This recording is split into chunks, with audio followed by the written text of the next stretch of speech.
Hi, my name's Tierney Andreas, and my research is on ethnic identity, acculturation, and well-being.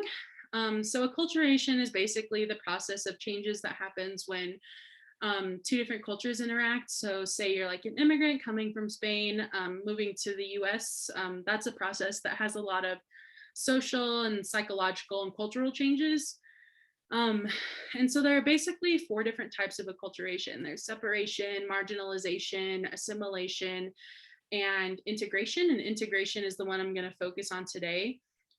It's considered the most beneficial because you maintain both your own culture and you become part of this like other society, this new culture. And so you kind of like try and keep both of those ideas and be a part of both of those. Um, in a lot of acculturation research, there are like what we consider protective factors. So they kind of help cope with a lot of the changes that are happening. And ethnic identity is one of them. So that's kind of one of the reasons I wanted to research that. A stronger ethnic identity and uh, like security in your own culture is considered to like help and create like a better acculturation strategy. So that's why I wanted to focus on this. And the purpose of this study is to see if there's a relationship between ethnic identity and well-being. So for me, I chose to do see how if they correlate with depression and self-esteem. And then also how an integrative acculturation strategy if that has a relationship with these well-being measures as well. So I conducted a survey that measured ethnic identity, acculturation. It had a Beck depression inventory and a Rosenberg self-esteem scale. And I got about 78 participants. About 59% were female and 41% were male. And there were many different ethnicities.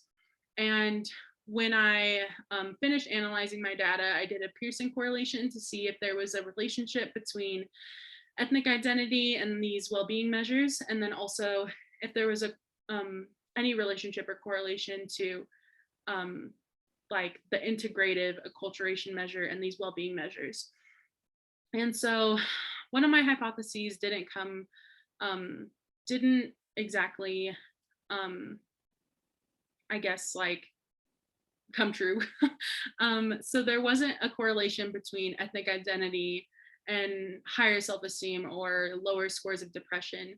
But what I did find was that there was a like moderate negative correlation between an integrative acculturation style and depression. So you can see that in the chart on the screen. The greater your integrative acculturation style, the less depressive symptoms you have. And so you can see it kind of like going down. It's not a super strong correlation, but it is significant. There were also other findings within my research. So there was a positive correlation between integrative acculturation style and ethnic identity. So the stronger your ethnic identity, the stronger your integrative acculturation style, which is great. There was also a moderately like negative correlation between self-esteem and marginalization. So the greater your self-esteem, the less marginalized you are. And marginalization is basically when there's no contact with other cultures, with either culture. So you're not a part of one or the other, but the higher your self-esteem, the less that goes away.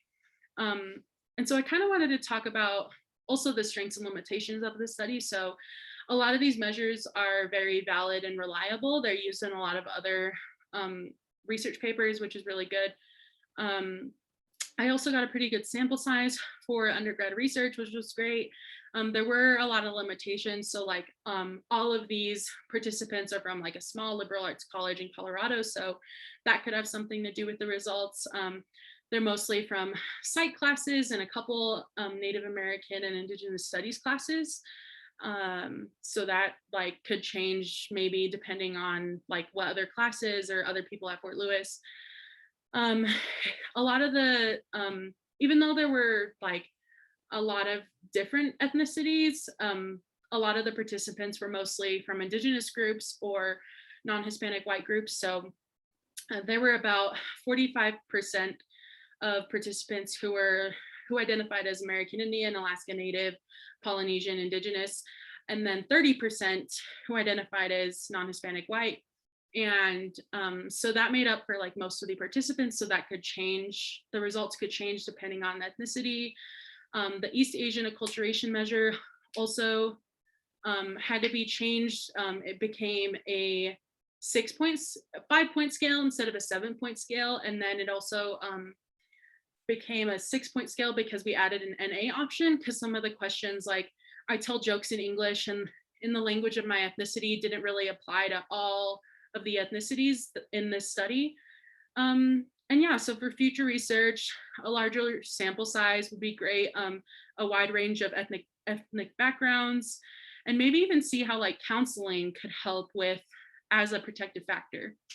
And so, yeah, that's my research. I know it was kind of like busy. There was a lot to go over, but thank you for watching.